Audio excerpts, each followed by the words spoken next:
उत्साह तो खूब देखने को मिला है।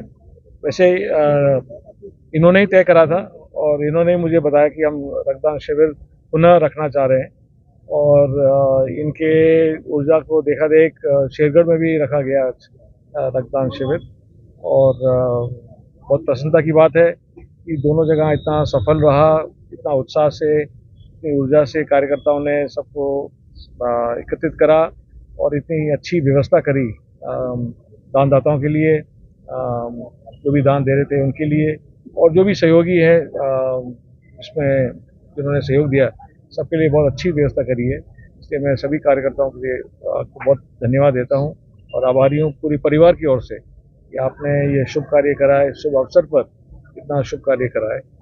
आभारी रहेंगे। विधानसभा चुनाव से पहले से बॉर्डर से लेकर दिल्ली तक नक्सलें रह जा रही थी घर वापसी, वो चुनाव परिणामों के बाद में फिर और तेज हो गई। क्या मानस है आपका? देखो, मैं भारत का वासी हूँ और भारत में रहता हूँ, भारत मेरा घर ही है, तो मैं घर में ही हूँ और आगे जो क्या परिवर्तन हो नहीं हो वो तो समय की बात है और घर तो घर ही है और मैं घर में ही हूँ। तो आप कहिए ना, भारतीय जनता पार्टी कहिए। प्रश्न वो पूछिए ना। नहीं, अगर बात होती तो मैं सार्वजनिक तो करता नहीं, ठीक है। ये जब तक नाता तय नहीं हो तो हम बात बाहर नहीं करते ना। आपके ऑफिस में जो हैंडल है टीचर की बात करें, की बात करें, वो बदले बदले नजर आ रहे हैं। आज पुण्यतिथि है पिताजी की, तो उसका उस अवसर पर बदलाव तो होता ही है और जो आज उनका अवसर है और उनकी सबसे घनिष्ठ मित्रता अटल जी से साथ रही है।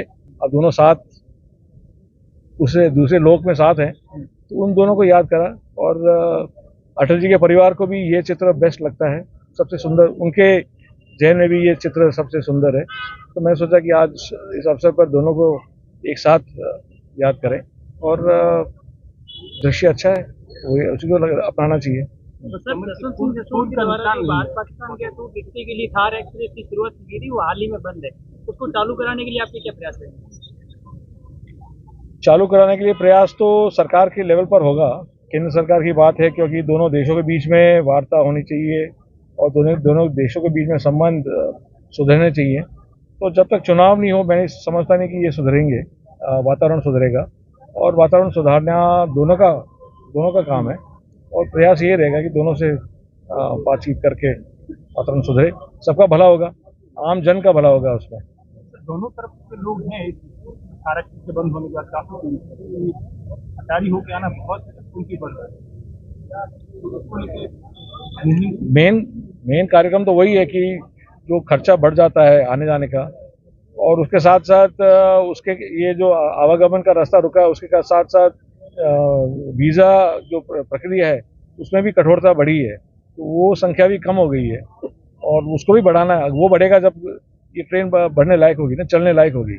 अगर आप वीज़ा कम दे रहे हैं तो ट्रेन चलाने का मतलब ही नहीं है।